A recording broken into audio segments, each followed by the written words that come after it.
Welcome to the Startup Grind. Would you please give a warm welcome to Bret Tobey, the CEO of Carvoyant. Thank you. So I'm going to tell you a little bit about Bret, and then we'll kind of open up the conversation. So he's a serial entrepreneur. He's done a few different ventures. He was an English Lit major, which is kind of interesting.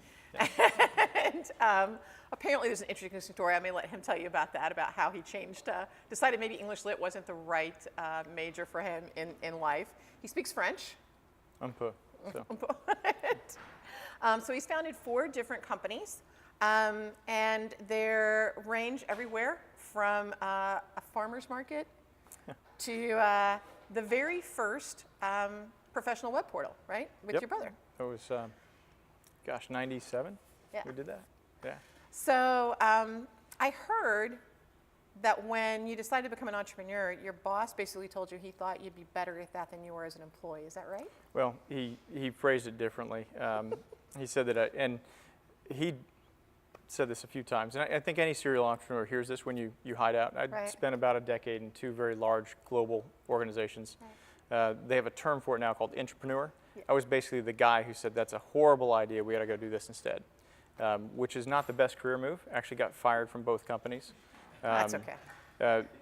In a very strange way, both times I was fired, and yet ended up working for them for a number of months afterwards, and so it's a lot of times entrepreneurs are horrible employees because they don't accept the status quo.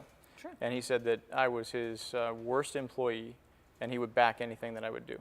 So it's a pretty good compliment, actually. It was my compliment, backhanded, but I think that's a problem that people have, and you have a certain personality trait to be an entrepreneur, and this is kind of painting with a broad brush. But when you see a problem, you want to tackle it and fix it. Sometimes you're in the right organization, larger organization, to do that internally, and sometimes you just kind of go out and do your own thing. True. So what ignited you to start Carvoyant, right? You did a couple other ventures before, and kind of varied, right? Different stuff. So what really caused Carvoyant to be? Well, any entrepreneurship is kind of a combination of circumstances. I mean, if you're starting a Subway franchise, it could be the right timing, location, place happens to come together, you say, I'm going to do a franchise. Looking at the type of business that I wanted to start, we wanted to look at something that was high velocity, high growth, looking at something that would be a potential venture candidate. Sure. Having worked for a company where we did lots and lots of acquisitions, I was actually biding my time after being fired to take another gig with this company, and the timing with this particular location changed. It was a far north location. They said, we're going to move it from March to September, and you can't move a family to the cold dark in September. So I was looking at the timing. My wife was bugging me about our check engine light. We'd done a lot of work with automotive telematics and some of the underlying CAN bus technologies, and I said, you know what, I don't see any tools out there. I thought, well, I'll slap together an app to do this.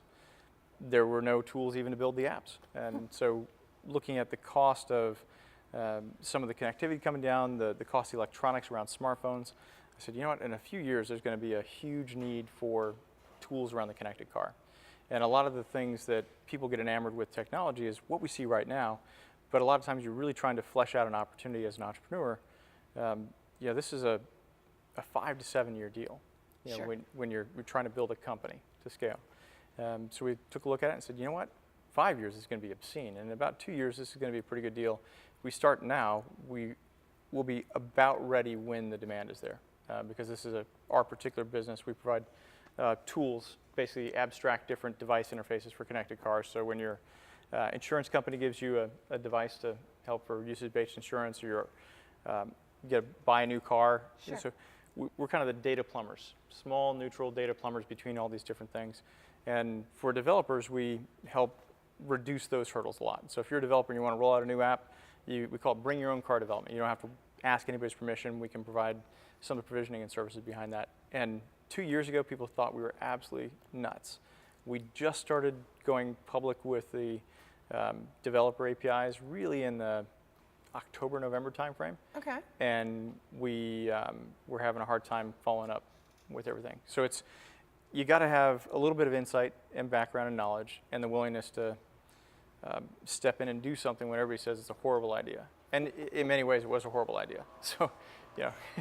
Well, I don't know. I mean, but it's working out pretty well for a I horrible think you idea. know what brings us there, right? Yeah. In the end, Yeah. right? It's usually, if it's a really disruptive idea, it's usually really difficult in the very beginning. Yeah. Actually, set aside another really good startup because you're getting signals from your environment. You know, your network, the technology research, things you understand, and it's like, you know, the signals kept coming back stronger and stronger, and I couldn't set it down. So finally, we said, just going to roll the dice. We were down on Siesta Key on the beach. My wife, we were there for vacation. She's like, "What are you doing?" I'm like, "I just can't set the idea down." So she said, "We'll start the company." Well, this is interesting. So you were also, Carvoyant was actually one of the first companies to go through Gazelle Lab. Mm-hmm. So what was that experience like for you? So you have an idea, right? And you kind of get started. You went through that. I'm probably not the typical accelerator candidate. Right. Because I had done lots and lots of product development, had done startups. I didn't really need the same kind of accelerator framework that maybe a younger entrepreneur might. But I was a very typical Florida technologist. I mean, I was Monday morning, Delta to Atlanta. Me and 50 of my close personal friends were vying for those first-class upgrades. Yeah. My office was in New Haven, Connecticut. I got teams in Stockholm and Seoul.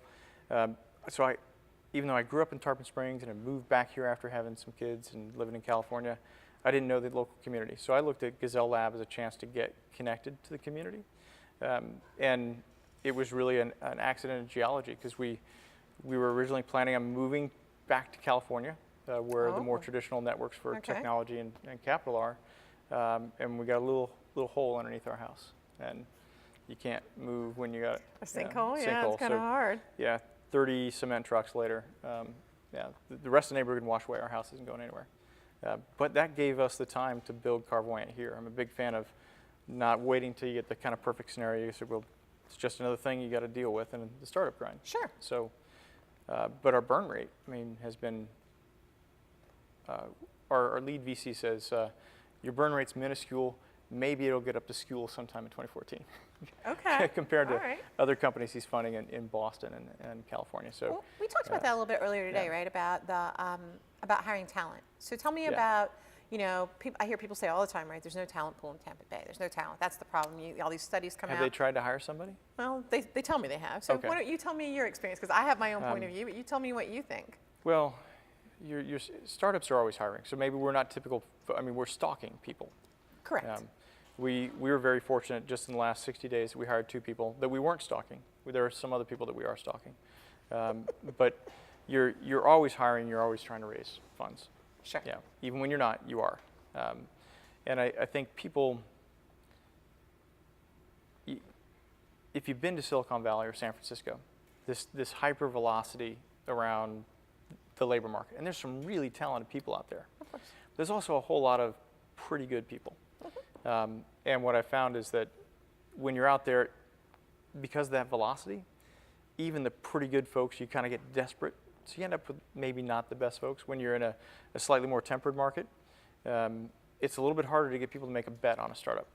Absolutely harder in Tampa and Florida and Southeast in general to get people to bet on a startup because they're kind of silly when they're at a barbecue. You're doing what? You're working for a company that's got no, you're getting equity, but you're maybe below market rate, no health insurance, things like that. You have to have somebody who's willing to kind of take those risks, but the talent is absolutely here. I mean, if you look at the density of higher ed institutions, I mean, I'm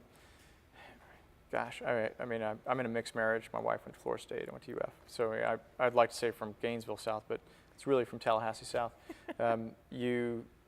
There's a huge pool of folks who are here. And then you get big companies. As long as there's winter up north, you can always recruit. Right. And there's lots of what we call grown-up tech. So you don't get the same kind of sense of entitlement. So if you're trying to talk to a Stanford grad, they want you to give them basically the co-founder slot. It's like, wait a second. That doesn't make any sense. So the talent's here. I'm not too worried about that. Now, there are a whole lot of things we can do as a community to get the talent a little bit more startup-oriented and make them aware. But a lot of it's because the startups are, you're in these little niches and kind of hidden in pockets. Capital's thin on the ground, so folks are going elsewhere. So I think the startup hiring might be a little bit different. But man, we haven't seen a challenge with technical talent. So you brought up a good point, right? So you said there are things we could do to help improve the ecosystem. If you had the crystal ball, right, and you could pick out like the top 3 things that we could do to make a change in this area, what would you say we should do? Boy, that's look at the crystal ball right there. The Bret Tobey wish list. Well, the Bret Tobey wish list is slightly different than the community wish list. So, all right, okay. I think the best thing we can do for the community, and this is Bret Tobey a little bit too, but start making a lot of smaller, earlier bets. I mean, there's plenty of capital in Florida, but it's not risk oriented in the same way that we see in the major tech hubs, or even in some of the emerging tech hubs like Austin and Boulder. Sure. You've got to have people who are willing to make smaller bets. I think when people take a look at traditional due diligence, we had a great discussion with a VC the other day, and he said, well, I've got to ask you the 5-year projections. And we're like, we only did 2 because anything after 2 is really a bunch of BS anyhow. But when you're talking to folks, we want to see your trailing revenues. Right. We want to see your 5-year projections. We're going to do all this due diligence, and it's really made up stuff anyhow. It just slows down the business. And you need to get people who understand the nature of technology startups and the fact that some technology startups are going to be kind of lifestyle businesses, and some are going to be high velocity venture businesses. Sure. And a lot of times you don't know in that early stage what they're going to be. So it makes sense to maybe have a few folks bet 10 grand a piece to see whether it's going to be this lifestyle business, because you can give a nice return on a $50,000 or $100,000 investment if you're a lifestyle business. In the Valley we see a lot of these very large kind of seed rounds because the cost is high. I mean, that's the cost of doing business there, but you can go through an idea much faster in the Valley than you can anywhere else. But you can also go through the money for an idea much faster. So I'd say number one thing is to get, we talked earlier about if we could get 200 folks in Florida to sign up for AngelList and commit to investing $10,000 in at least one startup in the next 6 months. I mean, that will start to generate enough velocity, and that's Paul Messiah's side money bet. Sure. This is not a huge impact on somebody's portfolio. The capital's here, but start to raise the profile of tech investing and feedback into the community. Relatively small dollars, a couple million, maybe 5 million if they start to invest a few times when you look at the overall flow, but the number of folks that can facilitate and potentially keep here is huge.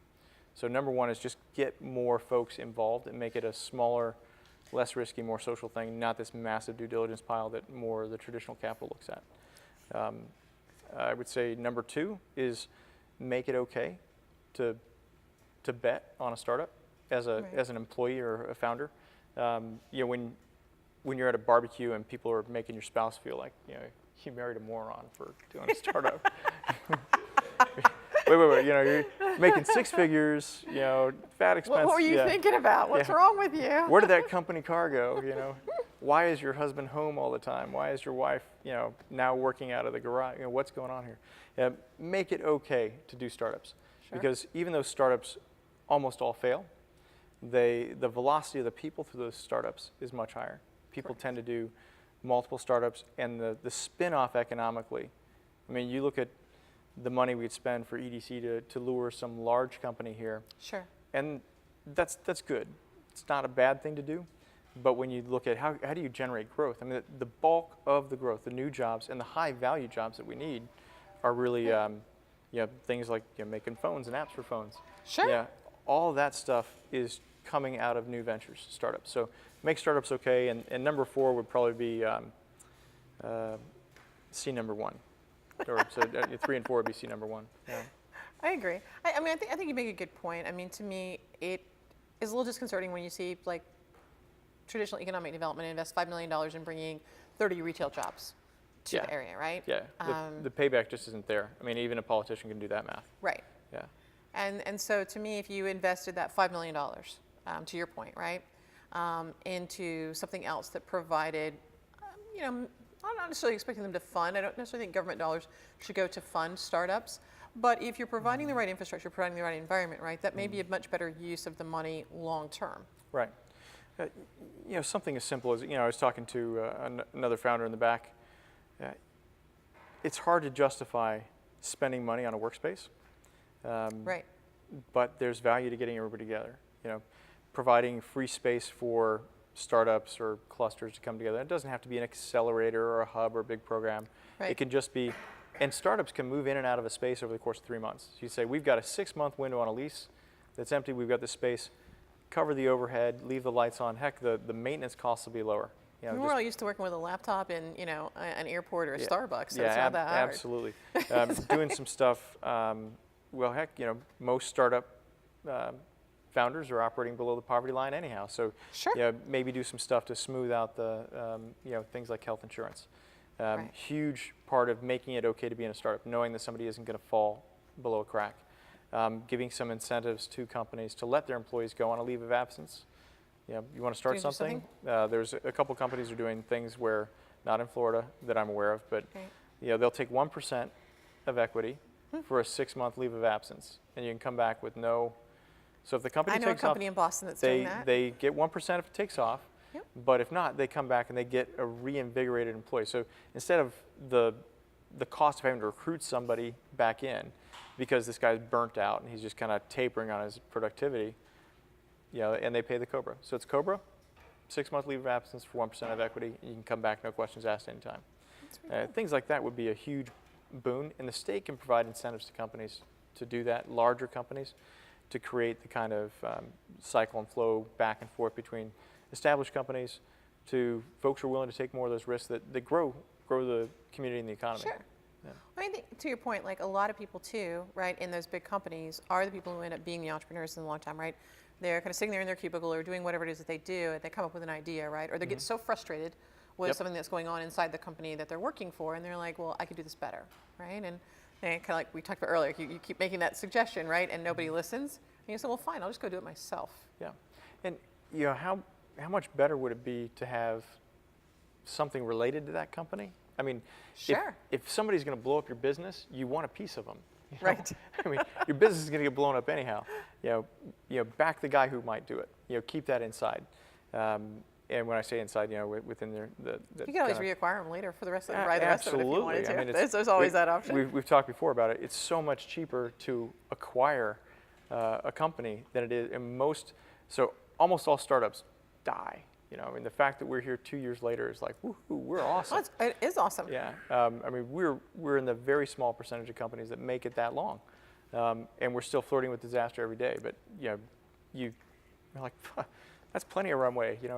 That's weeks, not days. We can handle that. That's actually a really good point. So if 2 years, right, which is a long time in startup terms. Yep. Right. If you were starting over again, what would you do different? Well, knowing what I know now, I'd skip several of those beta cycles. You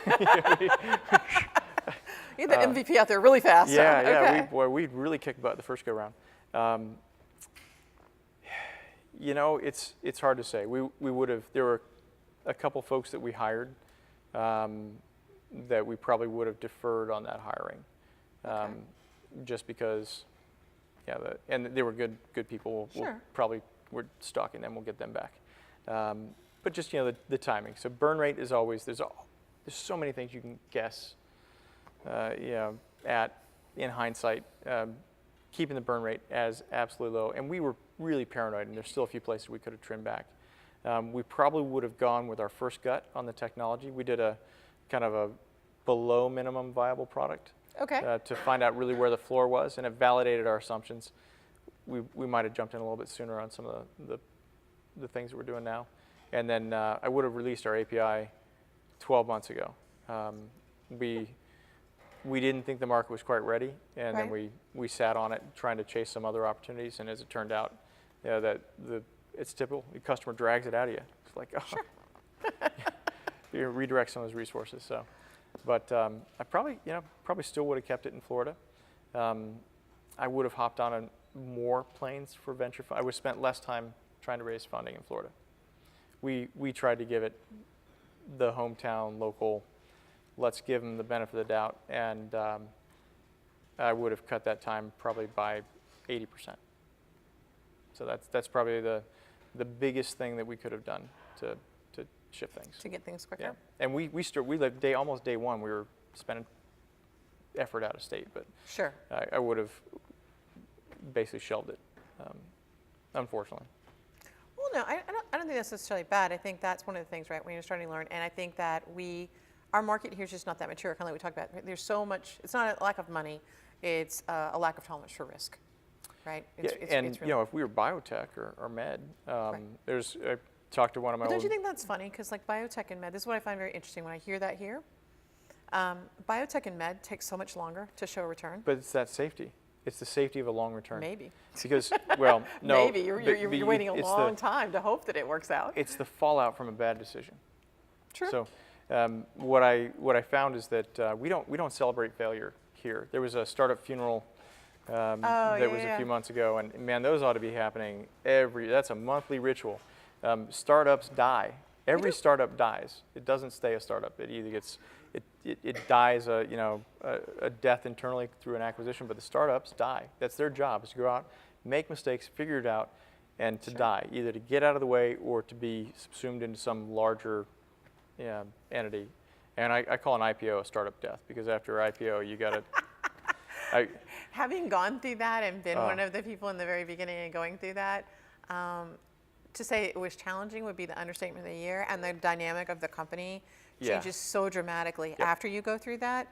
It goes from being this thing that's awesome and fun to kind of being this thing that, like, yeah, parts of it are still fun, but 80% of your day, if you're one of those guys who was in there in the beginning, is spent on a whole lot of things that aren't really why you started in the first place. It was a big jump for me going from startups to being a key employee. You know, and these big companies, I'm like, I'm small fry. Why am I a key employee? They're like, you're working on a strategic project. You're named as key employee, so you got to keep your mouth shut. So going to conference and going, oh, I can't say anything. You get some Swedish compliance officers saying, those are public statements. Swedes are awesome, by the way. They're super nice about kicking your butt. So it's a startup's jobs are, you're supposed to go out, figure it out, die. You celebrate some of those failures and get, we talk about the risk of biotech. It's cool to make a biotech investment, and nobody expects it to do anything. So there's no pressure like, well, what happened? And your biotech investments are big enough that the company's still going to be there 2 or 3 years. So there isn't this risk of failure, even though their success rate sucks. Right. I mean, you look at return on capital employed, velocity, boy, man, put your money in tech startups. It's this risk profile. Same thing with like real estate. Right. It's backed by a sandbar in Florida. What could go wrong? It's just crazy little things we get occasionally called hurricanes. Could be a challenge. Yeah. I grew up here. You can see a hurricane coming. So, okay. So I'm going to ask you to kind of turn the tables a little bit. So you serve as a mentor for some other startups as well, right? Kind of helping them. Knowing kind of what you know, right? And knowing about not all ideas are good ideas. How long do you stick with an idea before you give up if you're not getting where you need to go? That's such a subjective, personal thing, because somebody we were very poor about articulating what we wanted to do with Carvoyant, because when we talked to people day one about what we wanted to do strategically, everybody said, you're nuts, you're smoking something, it's going to take you forever. And we're like, yeah, as long, so we stopped talking about that, and we'd articulate like some small piece, and they're like, it's not big enough to. So sometimes you just have to kind of fight through until you get okay. Right. And I would say we're okay at it. We're still not great. But it's one thing to make a bet, like my brother and I did a thing, and running it out of we're looking out over the Gulf of Mexico. Our risk profile was we were brewing our own beer. We could live on nothing. We had friends of ours who were catching stone crab. We go fishing right there off the dock. We're like, yeah, we can do this for a long time. Right. Now I got a mortgage, kids, different thresholds of pain, but there's also a different level of certainty about what we can do and what kind of bets you can make. So trying to advise somebody on how long you stick with an idea is about, well, you need to define like where's your real breaking point, and then how much farther beyond that can you go, because you'll hit that breaking point right away. Sure. But sometimes you do need to, and that's why we need to be okay celebrating failure, saying, you know what, guys, sometimes we gotta stick a fork in it, done. Sometimes you come back around. A couple of the, people say, what are you going to do if, after Carvoyant? Start another business. Right. What do you think we're going to do? This is my fourth time. What do you think? I'm going to stop now? Might do something, while we're doing Carvoyant. So sometimes you need an idea that needs a while to bake, and sometimes, you always need to have multiple ideas percolating just to keep yourself from getting burned out. But you really should kind of look at what would you call success and try and work backwards from that point. And if you can't work your way backwards to where you are now, then that might be one of the things where you say, let's take a pause. And maybe it's kill it forever. Yeah, there's some bad ideas out there. There are some bad ideas. And sometimes you just need to say stop. Right. That's just good advice, though. I think being dumb. able to see your way into it, because I think that a lot of times you'll get people who aren't pragmatic enough in their approach. Yeah. I mean, I get being passionate about things, right? But sometimes we can be passionate about things that may not actually be in our benefit in the end. And I'm assuming that these people have the right capabilities and tools to get the job done, because there are a lot of guys who they're pitching with a PowerPoint, which is an okay thing, PowerPoint wireframes. But if you don't have the technical team to back it, right. or if you're very technical and you can build it, but you can't articulate how you're going to make money off of it, I mean, unless people are dying to have it, if somebody's dying to have it, you'll figure out how to make money later. Sure. But if you can't figure out how to get somebody to use it, even if you build it, I mean, this is not Field of Dreams. I mean, but you guys have. I mean, one of the great things I think about Carvoyant, and I remember when I saw you guys pitch the first time, right? You have a very diverse team. So the three founders, right, from a skill set. So talk about that a little bit about the different skill sets that each of you have, and why and how you ended up together. Well, that comes from screwing up a few times before. Now I purposely recruited, and I didn't recruit co-founders. I recruited people that we needed to get the job done. Right. Because sometimes I love Startup Weekend. Things like Startup Bus. Hey, let's get together and let's really kind of condense this stuff. We did a hackathon a couple weeks ago, and we've got 2, maybe 3 companies launching on our platform just off of a 48-hour hackathon. Hey, that's awesome. Yeah, I'm stoked about that. But you kind of get these artificial constructs like, hey, we're all going to be co-founders, and like, whoa, you're getting married, So I recruited first for personality, knowing, hey, we need this kind of, the role of CEO is to keep your hands off the product, go out, line up the resources, keep the strategic vision honest, and stay out of your team's way, which is really a hard transition for a lot of folks to make. Right. I knew that I needed that transition, which meant that I couldn't play with the product. That's what I love to do, is play with the product. It's been very hard to stay out of the code base, very hard. So I got a CTO. At the time, I was recruiting a VP of engineering to be the technical lead, but he had to be able to own the product and the architecture and to keep it running when I'm off for 3 weeks and not have to answer questions. And then for our particular type of business, there's a whole lot of very long-term business development, and then operational blocking and tackling. We're doing provisioning of physical things for other people so they don't have to mess with it. So I went out and recruited somebody, and I was looking for the type before I got the people, and talked to a bunch of people, and went through a couple iterations of potential teams before I settled on these 2 guys. And I ended up with Renz Kuipers as our COO. Okay. Actually went to high school with his wife, and he had just sold a durable medical equipment business that he built up from scratch, so not a technologist. And then our CTO is Matt Galvin. And as it turns out, I knew we had the right team about a year ago when Matt came up with a key shift in our strategy and marketing positioning.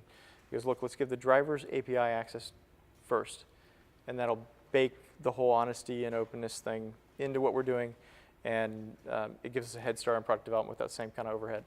And he goes, it's a great marketing tagline. So the CTO came up with a key marketing tagline that's really worked well for us, and a way to kind of encapsulate our thinking. And literally in the same meeting, Renz was surfing GitHub for some open source stuff. So I'm like, all right, the banker turned medical supply guy is working, GitHub, and the CTO is doing marketing, and you want to have enough overlap so somebody. I got the flu a couple weeks ago after that hackathon because we didn't sleep for a weekend, and the company kept running fine. So you need to have just enough overlap that if you throw a cog, it's not going to be the end of the world. and not so much that there's redundancy. And that's a tough thing. And I've screwed it up a few times before, so this is the best I've That's done okay. so That's far. good. We learn from our mistakes, Yeah. right? So I think Yeah. that's important. So it's interesting. So I don't know that everybody fully understands kind of what Carvoyant does. I mean, and we had some requests from people like that said, hey, bring somebody to talk that does, you know, not just software, right? They have other things that they manufacture. So talk a little bit about what the tool actually does and what the components are and how you got it here. Well, it's kind of fun because I don't know if you're familiar with this concept of Internet of Things. So we're putting probably the biggest mobile thing that most people personally own on the internet, your car. Right.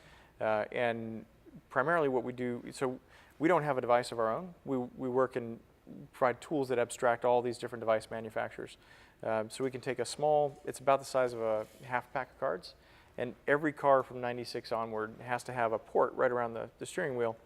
You plug it in, it's got a cell phone, GPS, accelerometer, and now your car can literally tell other things what's going on. So working on some integrations where car backs out of the driveway, you know, the house locks. So one of the startups that I do some informal advising for. So Right. okay, lock up the house, turn up the AC, turn off the lights. All that stuff can have a real, I mean, it's all tech, cool stuff, but it actually has a real impact on a family. Right. You know, being able to know, one of our investors called me up and says, hey, you do battery voltage monitoring, right? I'm like, yeah. He goes, my wife's car battery died. I go, wasn't it plugged in? He goes, I gave it to somebody else. So I've got small kids. They leave the light on in the car, and I get a text message and a phone call saying, you know, go check your battery voltage. I'm sure our VC would have loved to have had that in his wife's car in Boston, you know, yesterday.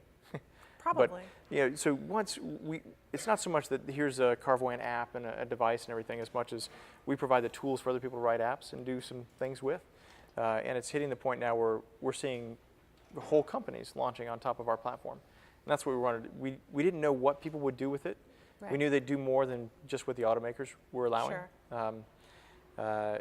Yeah, they've come a long way in a short period of time, but they still have a lot to learn about being open. But we're looking at a scenario where by 2017, almost every car will be connected in some form or another. And that's new cars and cars on the road. So whether it's your insurance company or, I mean, just being able to know where the cheapest gas is. I mean, the payback is pretty clear that this Sure. is a good thing to do and a good thing to have. So we're not worried about people figuring out how to get cars connected. We're trying to make the friction around that easier and to have the data be a little bit more trusted in the driver's control. So that's why we say it's your car, your data, your API. So having fun with insurance companies, having fun with automakers, longer term fun. But you know, getting all those cars on the internet. Some of it's kind of scary though. So. Well, some of it is, I think some people have some privacy concerns and things like that, but. You know, and that's there's a group that we've been. It's funny how you have these totally unrelated things that come together in your career. I've been doing a lot of work in crypto and identity going back into the 90s. Right. And it started off as an internet identity workshop. There was maybe a few dozen of us who got together the first time. We've done, I don't know, 16 of them now. So like the whole OAuth, so like when you sign in with Twitter and Google, Right. all that framework was worked out. You know, literally we called it the Switzerland of identity because you get companies like Google and Facebook and Microsoft and the International Telecom Union and, you know, all these really bizarre players to come together and still fight, but fight in a cordial way about how we're going to get this stuff knocked out. One of the concepts that came out of there was VRM, vendor relationship management, letting the consumer own their data and control the interactions. So that's, we're trying to articulate how do we bake this into this thing called Carvoyant. So we literally assume that all the data coming in is the driver's data. The driver owns it, and they can control who they engage with outbound. Yeah, we have to respect whatever terms of service something comes in Sure. over. We say you're co-licensing the data, but ultimately the driver owns it. And very paranoid, not quite tin hat paranoid, but you know, pretty close to it about privacy. And that's one of the reasons why we're doing okay, is that you need a small neutral player because everybody else wants to own it. So Sure. you as a startup, you're not a threat today. So Today. we'll see where we go down. Yeah. Stuff. It's like, But large players like an insurance company or a telco can work with us when they can't work together. So we act as kind of shuttle diplomacy between like an automaker, insurance company, and telco when they all hate each other. okay. So. I think it makes sense. So we talked a little bit about your background, those kind of things, the other stuff. Tell me a little bit about, so we're going to go to a couple of personal things, and I'm going to open up for questions so people can ask questions. What's been your most satisfying moment as an entrepreneur? So you kind of look back, like, what was the thing that, like, you're just like, wow, that was awesome? Man, that's an exit. And it was a pretty modest exit, but now it's and I'm going to talk about entrepreneur inside of a big company, inside of a small company. When you can point at something that somebody's using and saying, I did that. And that's a recurring thing. And it's kind of hard with some background software. So if you have a set-top box in your house, there's a patent inside that set-top box that helped fund my wedding and a truck and some other stuff. So that was the exit. But it's hard to point at that and say, hey, our patent's inside there, even though it's kind of cool. But then there are some things that I can, like I'll walk around and I helped architect the world's first Wi-Fi enabled lock. So that's pretty cool. Yeah, and we did it across 5 different brands and some other stuff. So I mean, I'll literally be walking through airports and going, I designed that bad boy. And I got a lot of love from the TSA when we were traveling with prototypes all over the place. But when you can see things that people are using. So I came across a guy who was using a crypto product we did years ago. And I saw this card go in. I go, wait a minute, is that? He goes, yeah, it's PC Defender. I've used it for a decade. I was like, yes. So when somebody uses your product, that's cool. I think it's really cool. Getting these companies they're launching companies on top of our stuff. I'm like, yes. Hiring somebody is as a founder, that's cool. It's scary. Boy, you want to talk about having wet your pants scary when you're responsible for another family. Right. It's bad enough when you're responsible for your own, but that's cool. But so that's actually a good segue. So being an entrepreneur, right? It affects family life and all sorts of other things, right? So tell me how being an entrepreneur has impacted your family. Because you have a wife, you have kids, you have to work 80 hours a week. I mean. Yeah. Well, that's the kill question, isn't it? It is. It's Whoa, startups suck. Startups are a grind. Especially if you go from having a nice gig. Yeah. I had a nice gig. Right. And in all likelihood, we could have if I'd been willing to move, we could have had another very nice gig. But sometimes those nice gigs on the surface are a little bit hard. Like today, I ducked out of the office, went and saw my 3-year-old's Christmas thing, came back. Some of our guys, they go do stuff for their kids. Now granted, I was on the phone with folks until 11 p.m. last night and up this morning doing other stuff. So you can work any 17 hours a day you want. I mean, that's the great part about it. Right. Your choice. Yeah. Any 6 days a week, any 17 hours a day. Right. It's hard on the family, but I think a lot of times we take a look at a safe job, and I hate to say it, but I've been involved with, closing factories, and I fought like crazy. It just tore my heart out after leaving my last company. I literally did a whole product to keep a factory open, and a year after I was gone, and it was paying off. So it would have been a good idea to keep the factory open, and they stumbled bad in the market they ended up closing this factory, and all these folks lost their gigs. So sometimes a safe gig isn't necessarily a safe gig. And as far as it goes for the family, it's a huge impact. It's not something to be done lightly. Right. And I think it's one of those things where if you really know going in what you're looking at, there's a reason why there are a lot of young entrepreneurs and a lot of people get kind of bruised and battered. But there's also some upsides that bring you back for the right thing at the right time with the right construct. There's Brad Feld with his wife edited a book recently, Startup Relationships. Yep. If you are in a relationship, I mean, with something more than your dog, thou shalt get that book. I had a chance we were at a conference a few weeks ago and having lunch. I was like, thank you. You know, although I don't know if my wife would have. Agreed with that. Yeah. She might not have signed on for the gig if she'd read the book first. But she, you know, it's in your nature. You're going to have to do it if you're an entrepreneur. Sometimes people are an entrepreneur by circumstance, and they do well and thrive. And sometimes people are entrepreneurs because it's what they kind of have to do, and they're going to be in that role no matter where they go. And I'm in that latter category, so yeah.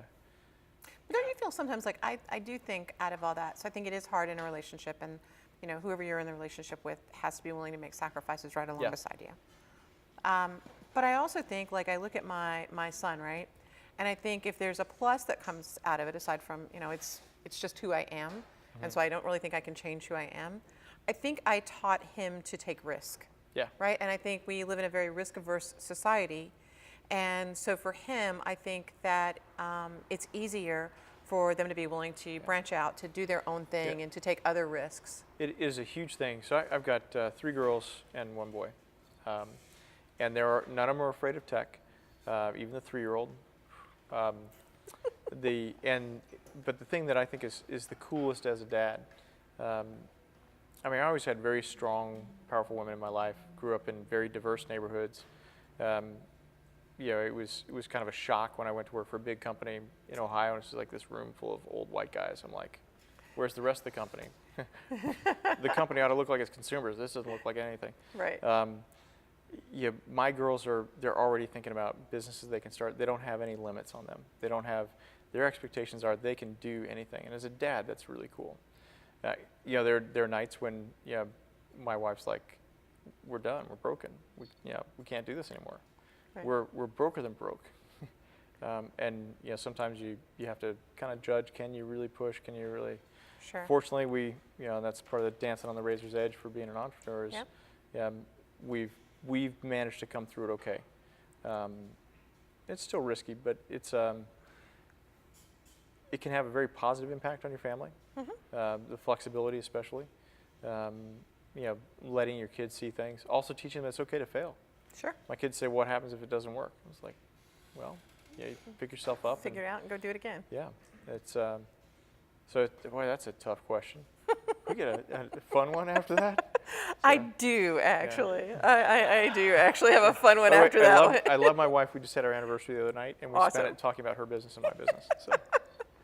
So, excluding your company, right? So excluding Carvoyant, what company do you admire and why? Wow. Man, there's a bunch of them. There's you can't pick them all. No. But there's local companies. You know? There you go. That's good. Yeah, this is going to sound lousy, but I might not be the best guy to ask about that. You know, I was one of those guys who was on the airplane, 5 a.m. Monday morning. Here you would say. So there's several companies that I like around here. There's Bret likes beer, by the way. Well, Cigar City Brewing Company, Big Storm Brewing. Yeah, those definitely. And not all startups have to be tech. No, not at all. Yeah, so Cigar City's they've made a fantastic name. Right. There's SiteWit, Ricardo Lassa, a really cool company, and got to kind of be nerdy to dig into what the analytics for shopping and stuff, but really cool big data stuff. Right. There's some stuff like crowd savings. Chad Jackways took a totally banal space, like, hey, we're going to do group purchasing, like Groupon, but like Groupon, but much, and it did this role of play it, and they're killing it, and so there's things that pop up in unexpected places that you wouldn't go, well, that's the cool thing, but that's one of the fun things about a good, vibrant startup community. There's some cool companies that, like there was Dispatch.io, guy out of Tampa, right? So Jesse Lamb, got Techstars New York. They got bought up by Meetup just a few months ago. Yep. There was some really cool ideas. There's another guy out of Tampa, Garrett Johnson, did SendHub, ended up in Palo Alto. Very cool messaging company and like the iterations. Beta tester, and we finally ended up adopting it just a month or so ago for the company. So there's cool companies doing cool things. Actually, you know what? There's a company called OpenROV. These guys, they do DIY underwater robots. So Oh yeah, Yeah. I read something about that. Really cool. And they're doing a lot of great work with schools and research, and the things you can do when you have this huge submersible that costs $1 million, you only do $1 million projects. Sure. But when it's $700, and what happens if if a grouper comes along and eats it? Well, you throw another one in the water. That's right. So I had a chance to meet those guys about a month ago. Open ROV. There's so many. There's people doing stuff with quadcopters. I don't know if you've seen Sphero, little robot balls. Yeah. Man, that's I covet one of those. I want one for Christmas, but they just. Somebody call Bret's wife and tell her what's on the Christmas wish list. She knows. Okay. Yeah. But she's like, you got 4 kids. That means we get 5 of these. I'm like, oh well, yeah, that might be tough. So I'm not going to take turns with the kids. Well, I'm going to ask you one last question, and then I'm going to open it up to the audience for questions. So be thinking about what you want to ask Bret. So if it was turned around and you were asking the questions of yourself, right? So, what question would you ask, right? If you were conducting the interview, what would you ask Bret Tobey?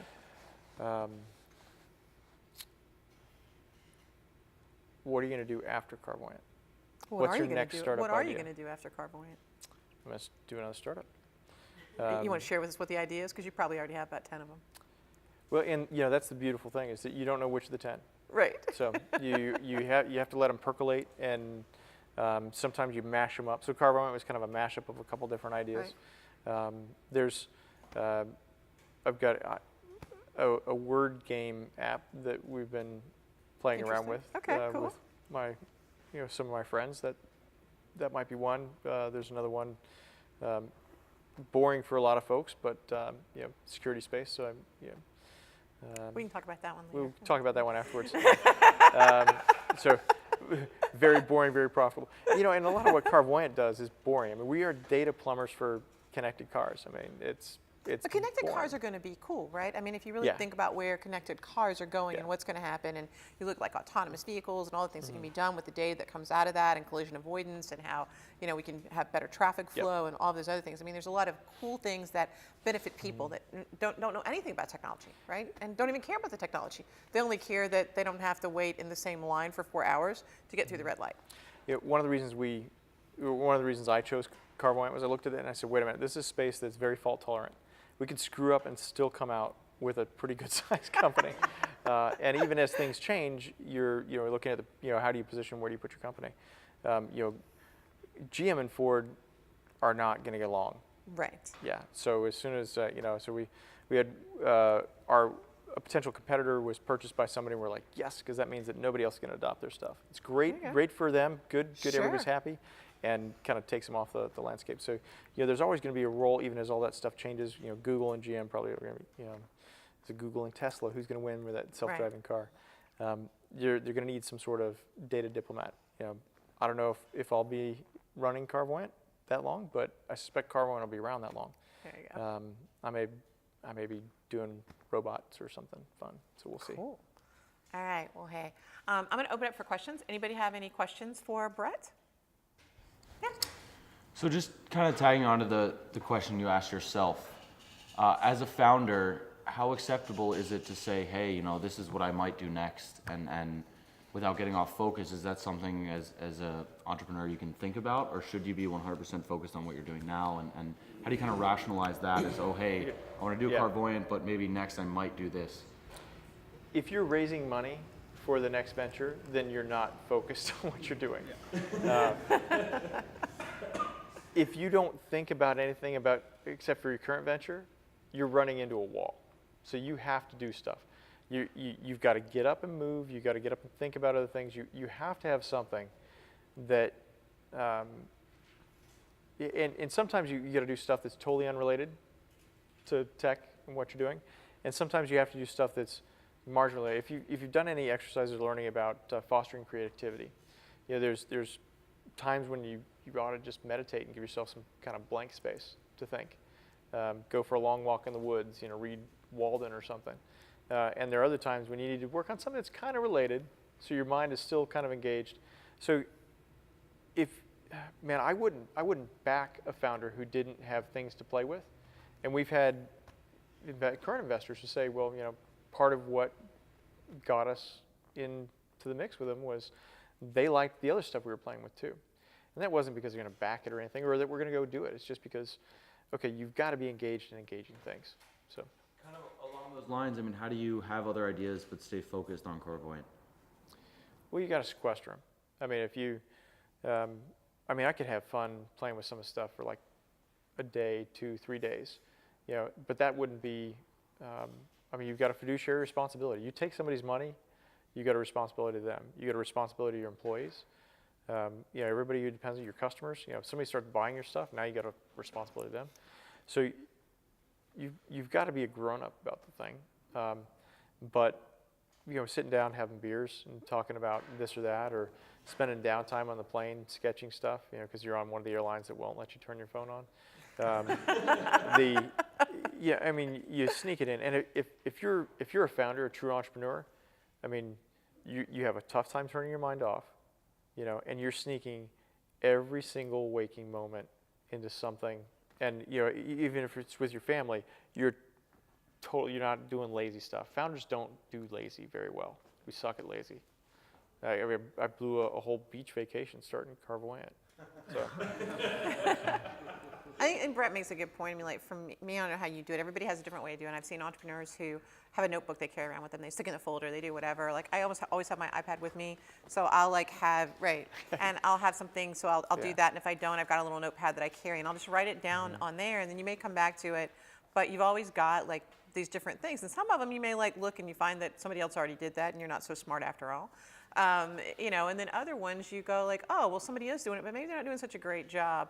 And I think you have a tendency just to kind of put those out there, and you start, it's kind of like your side research project. Mm-hmm. Yep. It's like, I'm doing this thing now. I'm not going to get too invested in that because I need to stay focused here. But, you'll start to ask questions. You'll hear somebody say something when you're out at dinner or those kind of things. Yeah, I had a mentor, and he called it crossword puzzle. Sometimes you're going to sit down and do the New York Times crossword puzzle. Sometimes you're going to work on your next business idea. Sometimes you're going to play Sudoku. Yeah. And I got to respect this guy because he had a couple good tech exits and bought a farm, became a painter, and then he turned his farm into an amusement park by stringing all these zip lines everywhere. So cool, dude. That's awesome. It's totally fun to visit, man. I love visiting that guy.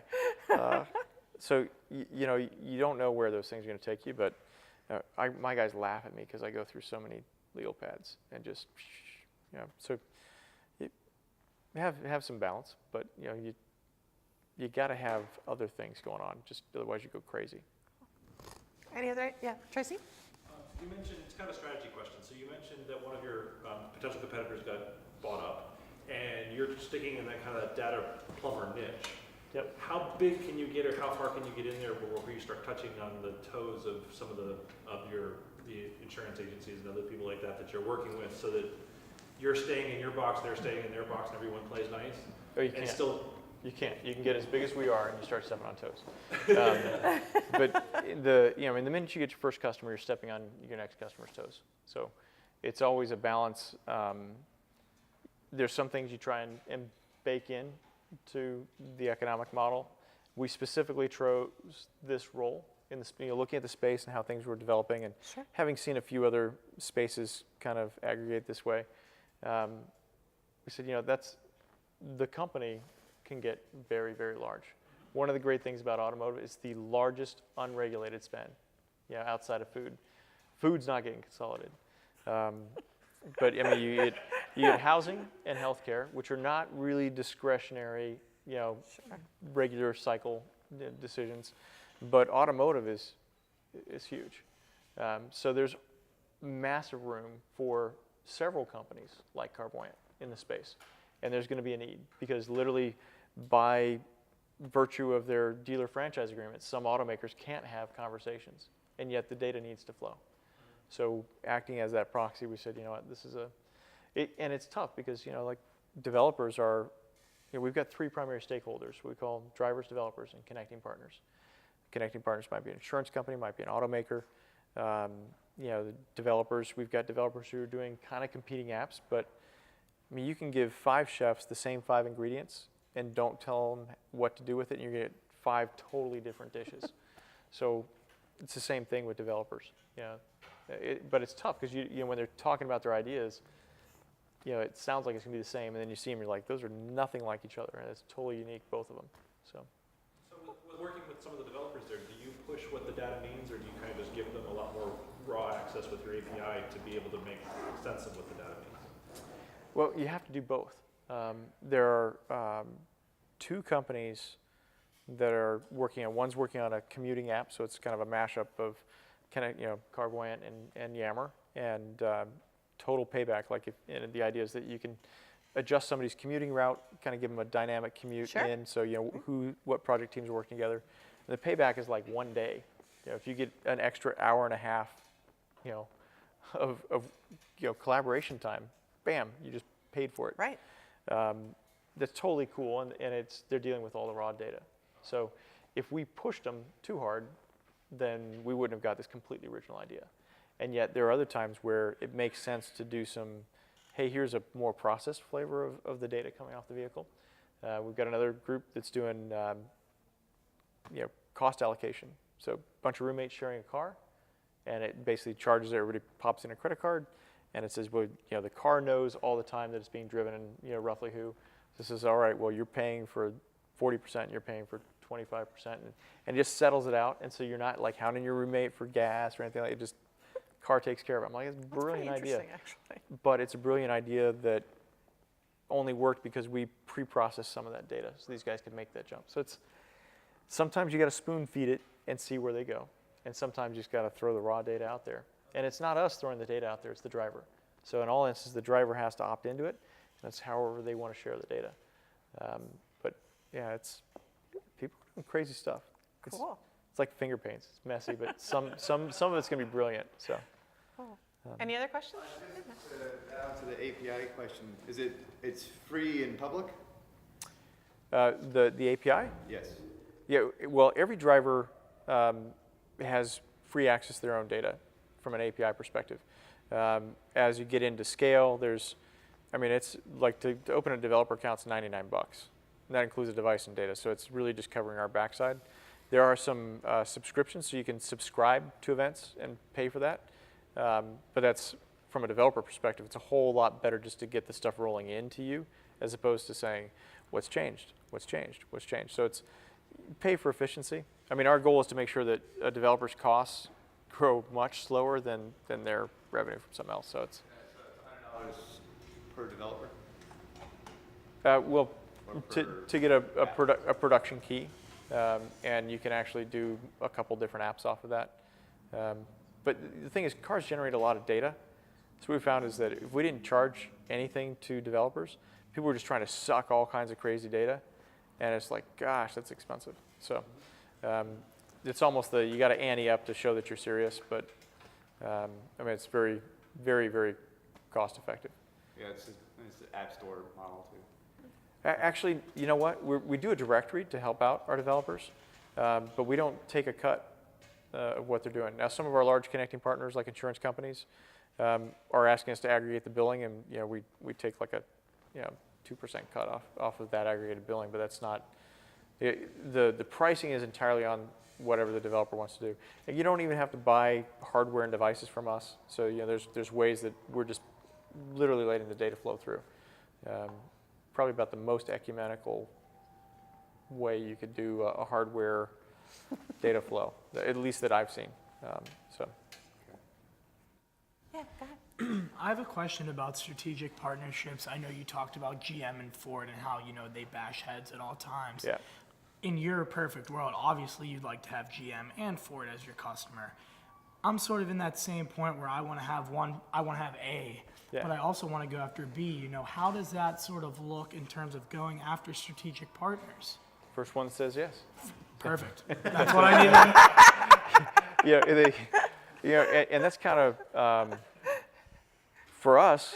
We don't want them to start getting along overnight, because then if they all got along, they just sort out the data flow, and there wouldn't need to be this data diplomat.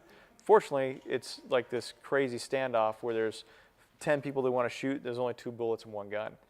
So I'm not worried about all of a sudden the automotive industry having some kumbaya moment and everybody getting along. Everybody hates everybody else. So, but at the same time, you have to kind of also pick your strategic partners. The question is, are you worried about, someone from Ford going to GM saying, oh, well, this guy came to me saying this. Oh, well, he came to me saying the same thing. No. Okay. They don't talk to each other like that. And that's also where, I mean, you need to be,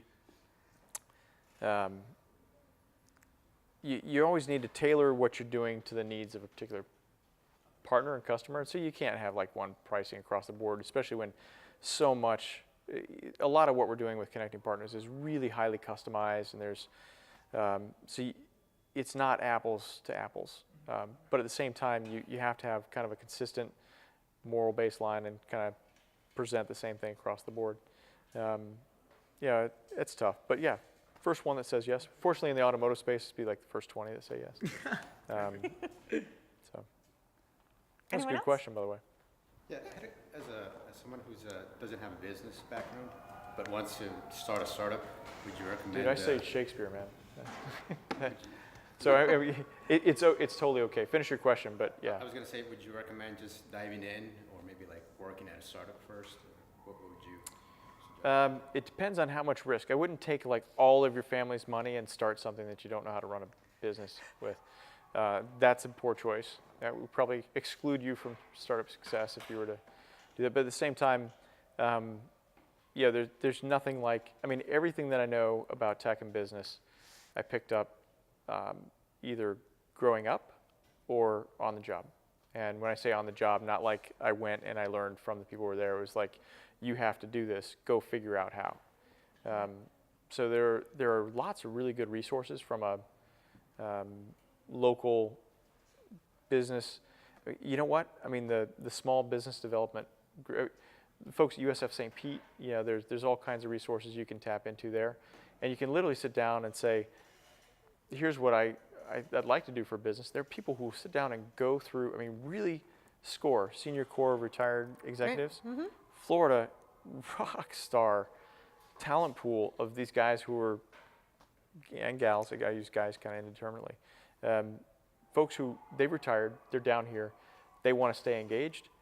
A lot of them are serial entrepreneurs. Yeah, you know, sure, and they've got, they'll help you through that. So don't it's free. wait. Yeah, It's all free. it's outstanding resources. So don't wait to, I mean, start now. But start now doesn't mean spend all the money now. Start now means write it down, start talking to people, start getting engaged, and you'll find the right kind of mix of, well, you know what, I've got this kind of talent, but I'm going to need this person here. And I would say Florida probably has a much, I can't think of anywhere else in the country that's got the bench depth that you can rely on, you know, to kind of get some of that stuff going. We need to do a better job of pulling it into the tech community. Sure. And get enough early capital flow that folks whose houses aren't anchored, you know, can stick around too. So that's a good question, but go ahead and start. I mean, start now. Don't wait until the perfect time. Because there's always going to be some other thing. If it's not, I need to learn about businesses, I need to do something else. Right. So, Mary, you had a question? Yes, my question is that a lot of people focused on the developer side. Can you share a little bit on the drivers? You said that was one of your stakeholders. Could you? At the end of the day, you know, push comes to shove. Carvoyant doesn't sell directly to drivers. We're an endorser brand, kind of like Intel Inside. But we need to be that central place for the data to flow so that you can, because right now there is no central place. It's trying to, you know, every one of these silos you have to, if you're going to do an app, you've got to go to every one. So the only way this abstraction works is if all the data is sitting someplace. Now, I can't be a good judge. I'm a pretty honest guy, but I can't guarantee that Carvoyant is going to be honest for the next 5 years. So literally baking the driver's control into the central part of it was the only way that we could look at the company being, you know, a straight shooter long term. And it also makes sense because that's where, you know, we do it because we feel strongly about privacy and about, you know, consumer ownership of their data and control of that. Most people really don't care. We do. Most people share all kinds of gunk on Facebook. We're a little bit more sensitive and paranoid about that than most folks. But at the same time, if you don't have that option, I mean, Experian's making money off your data, you might as well make some money too, right? You know, if you can get somebody to help cover your costs for one thing or another, if the driver's in control, that's ultimately the only place where those transactions are flowing, because you decide where you go buy gas. You decide what vehicle you purchase next. I think sometimes people are deluded when they talk about owning the customer. It's not cool to own people. We settled that a long time ago. You know, don't even use those terms. It's stupid. Actually, I yell at my kids when I say don't use the word stupid. So, Right. but that's a dumb thing. That's a dumb thing. So we feel strongly that way. We baked it into the technology and the business model so that if one or the other got out of skew, it'd bring itself back in line. So even though we don't directly sell to drivers anymore, we did during some of our pilots, ultimately it's what the driver decides. So if we ever have to decide between a partner and a driver, it's the driver. Yeah. So may I ask another question? Sure. Follow on to that one. So the data doesn't necessarily mean that there's personal driver data. It's just perhaps habitual type of data, correct? Well, here's where things get really, because people are giving us very personal data, and I think a lot of times people underestimate what can be done with data. We're technologists, we're big data guys. We know what can be done, which is one of the reasons why we're a little bit. I mean, I used to be Big Brother, you know, so now we take the, you know, from a security perspective, you know, some of the stuff that people get really concerned about was, you know, I've got past experience developing products along those lines. Always trying to be sensitive to that. We call it the little brother approach to data. You know, it's little data making little decisions every day. It's a big data pile, but we take a little brother approach. So little brother's got your back. Big brother, kind of, you know, Orwellian. Little brothers, you know, they're cool. They're trying to help out. People knowing where somebody sleeps and knowing where they. I mean, there's a lot of things that you have to be very paranoid about. So we only disclose the data. I mean, the driver has to opt into all those disclosures. Now, it's the driver's data, so I mean, if you opt into some silly stuff, you know, we're kind of like a storage set. May I ask another? I'm sorry, another. No, go ahead. The third. I get paid to talk about this, Okay. so not much, but I, you know. Tonight he got paid in pizza and beer, so I that's was kind of so like it was good pizza. Yeah. Your cheap date, beer is all it takes. Yeah. These days I am a cheap date. Well, so the driver owns the data. Is it fair enough to say that I'm going to buy a different vehicle, new, used, it doesn't matter, different vehicle? Does my data go with me, or Your can I data pull my goes. data? Your data goes with you. Now, there's some things that Carvoyant does with our connecting partners. Like if you're the driver, you want to know how you're doing relative. You know, is my car running as efficiently as other ones? You know, so we talk about, you know, what's kind of joint, this derived data set. So Carvoyant owns the derived stuff, but I can't go back and figure out what you did exactly. So anything that's is yours, and you're licensing it out to other people. But being able to say, you know, your data goes with you to the next vehicle, like your preferences and your habits. So we were talking to some folks, lots of NDAs flying around. Preferences about how you consume media and how that goes with you based on presence between your vehicle and another vehicle, you know, a vehicle that you own and a vehicle that you rent. Yeah, that's totally doable.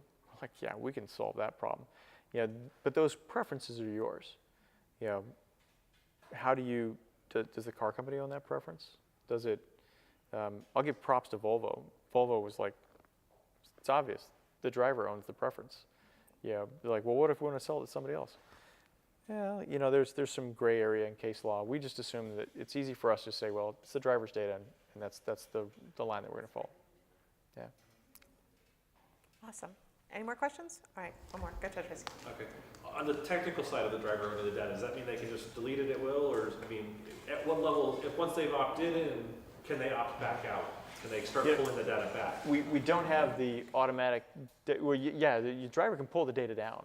Okay. So that we bake that in. The delete process is a manual behind the scenes process now, because we're a little bit paranoid about people accidentally, and then, because when we delete, we take you seriously. So if you go to your dashboard right now, it's a manual process, but yeah, the data can come out of it. So there's actually a group, the Personal Data Ecosystem Consortium, that we're members of. Probably ought to double check to make sure our logos and stuff are up there. Advocates for how data gets consumed and shared and things like that. So. Okay. Yeah. Cool. Yeah. If you're one of our customers, you want to delete the data, give me a call. We'll make sure it's deleted. I But mean, it's great that you say that it's the person's data and they own it. Yeah. But once you've opted in and now it starts going all these places, what's the realistic level of having that data versus we can turn the data flow off. So once you share it out, I can't delete something you shared with somebody else. I mean, if you mail a postcard, I can't. I mean, if you call me up and say, "Don't mail that postcard," and I still have it, I can stop. But once it's handed off to somebody else, that's. So we. Yeah. Yeah. So it's really more on you can stop sharing and you can start changing control. Yeah. I mean, as much control as we can reasonably give to people, we are. So. Sure, go ahead. So I can see this going for rental car companies. So how is drivers with rental cars data protected? And are they opting in, or are they being forced to opt in to rent from a particular company? Yeah, and that's a really good question, because the same question comes up with company-owned vehicles. Now you're being tracked already in a rental car, and we're doing some work with rental car companies. And in that instance, so we talk about the owner of the vehicle, and in the EU they actually have laws that relate to this. So it's still being kind of sorted out. You need to notify people when they're being monitored, but there's a difference between monitoring the vehicle and monitoring you. So the rental car company is going to make the association between you and the vehicle. Carvoyant as a technical platform just knows the VIN number and where the car goes. And there's a good business reason for knowing that, and it makes a better consumer experience and better utilization of capital. But in that instance, there's no risk of Carvoyant associating with you, because it's not, and the rental car company can already do that, because even without a connected car or even without Carvoyant in the mix, they're already doing some of that stuff. So it's a little bit of a gray area, but we really try and give honest people the best chance to be honest about how they're working with consumers. Awesome. All right. Hey, we'll stick around for a little while, so if you want to ask more questions, then we can do that, but we'll kind of wrap up the filming. So if you guys would give Bret a round of applause for coming and sharing with us tonight. Thank you. That's awesome.